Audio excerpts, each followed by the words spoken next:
Hello everyone, welcome back to my channel. তোমরা সবাই কেমন আছো? আছো সব খুব ভালো আছে। তোমরা আমি খুব ভালো আছি। চলে আরও একটা রেসিপির ভিডিও নিয়ে আজকে তোমার সাথে একটা দুর্দান্ত একটা রেসিপির ভিডিও।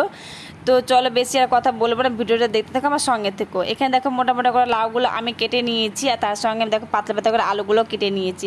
চর্বিটাকে ভালো করে পরিষ্কার করে ধুয়ে নিয়েছি, দিয়ে ছোটো ছোটো পিস করে কেটে নিয়েছিলাম। এদিকে দেখো বড় দেখো একটা পেঁয়াজ কুচি কুচি করে নিয়েছি, আর এদিকে মশলাটাও আমার পেস্ট করা হয়ে গিয়েছে।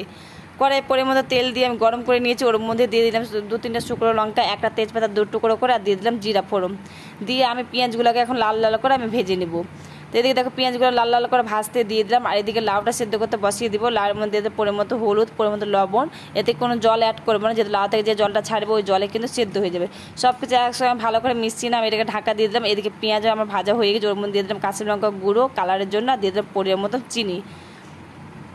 দেখো দিয়ে দিলাম, তারপর দিয়ে দিলাম কেটে রাখা আলুগুলো দিয়ে এখন লাল লাল করে আমি আলুগুলোকে ভেজে নেবো। ওর মধ্যে দিয়ে দিলাম পরের মতো হলুদ, পরের মতো লবণ দিয়ে ভালো করে মিশিয়ে নিয়ে এখন আমি সবগুলোকে লাল লাল করে ভেজে নিব। দেখো ভাজা হয়ে গেছে, ওর মধ্যে দিয়ে দিলাম পেস্ট করে রাখা মশলাটা দিয়ে দিলাম। এদিকে দেখো লাউও সেদ্ধ হয়ে গিয়েছে আমার। এখন মশলাটাকে আমি কষিয়ে যতক্ষণ মশলাটা কাঁচা গন্ধ যাচ্ছে।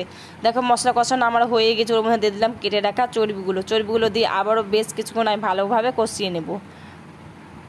দেখো চর্বির সঙ্গে মশলার সব একসাথে মিক্স করে ভালো করে কষিয়ে নিয়েছি, ওর মধ্যে দিয়ে দিলাম সেদ্ধ করে রাখা লাউগুলো দিয়ে আবারও সব কিছু একসঙ্গে ভালো করে মিশিয়ে নিয়ে আমি আবার কিছুক্ষণ ফুল আঁচা আমি এটাকে কষিয়ে নিব।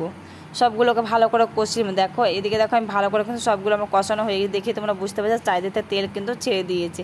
আমার মশলার পারফেক্টভাবে কষানো হয়েছে, ওর মধ্যে দিয়ে দিলাম পরিমাণ মতন জল। দেখো পরের মতো জল দিয়ে সব কিছু একসঙ্গে ভালো করে মিশিয়ে নেব। মিশিয়ে ঢাকা চাপা দিয়ে এটাকে আমি আলু আর লাউগুলোকে সেদ্ধ করে নেব। তো এখানে দেখো সব কিছু একসঙ্গে ভালো করে আমার মেশানো হয়ে গিয়েছে। এবার দেখো এটাকে আমি ঢাকা দিয়ে দিব। ঢাকা দিয়ে দিলাম, আমার লাউ আলু সেদ্ধ হয়ে গেছে, আর আমি কিন্তু নামিয়ে নিয়েছি। তখন তোমার সব ভিডিওটা করা হয়নি, তো দেখো আমি নামিয়ে নিয়েছি। আমার কিন্তু রান্না কমপ্লিট হয়ে গেছে।